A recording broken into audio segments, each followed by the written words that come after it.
দেখবেন ইমামের ভুলে নামাজ নষ্ট হয় আর নেতৃত্বের ভুলে সমাজ নষ্ট হয়।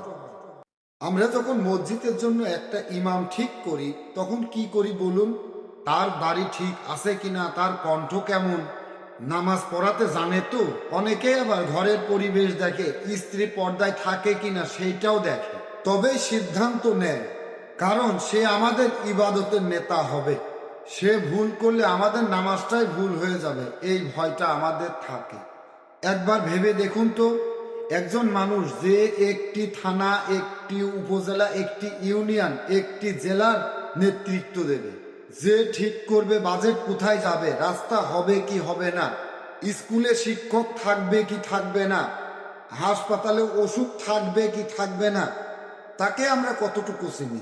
অনেক সময় দেখি শুধু একটু হাসি মাখা মুখ, একটা ওয়াদা, একটা খাদ্য বস্ত্র ব্যাগ, আর আমরা তাকে জীবনের সবচেয়ে বড় দায়িত্বটা দিয়ে দেই।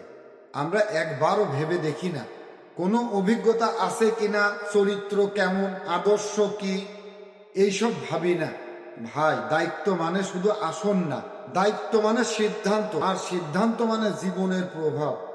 ভুল লোক যদি দায়িত্বে যায় তাহলে তাহার একটা ভুলেই অনেক পরিবার ভোগে, অনেক শিক্ষার্থী হারায় তার ভবিষ্যৎ, অনেক অসুস্থ মানুষ ফেরে চিকিৎসা ছাড়ায়।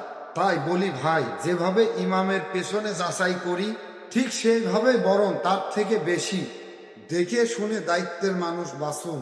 মনে রাখবেন, ইমামের ভুলে নামাজ নষ্ট হয় আর নেতৃত্বের ভুলে সমাজ নষ্ট হয়। একটা ভালো সিদ্ধান্ত আনে শান্তি, আর একটা ভুল সিদ্ধান্ত আনে ধ্বংস।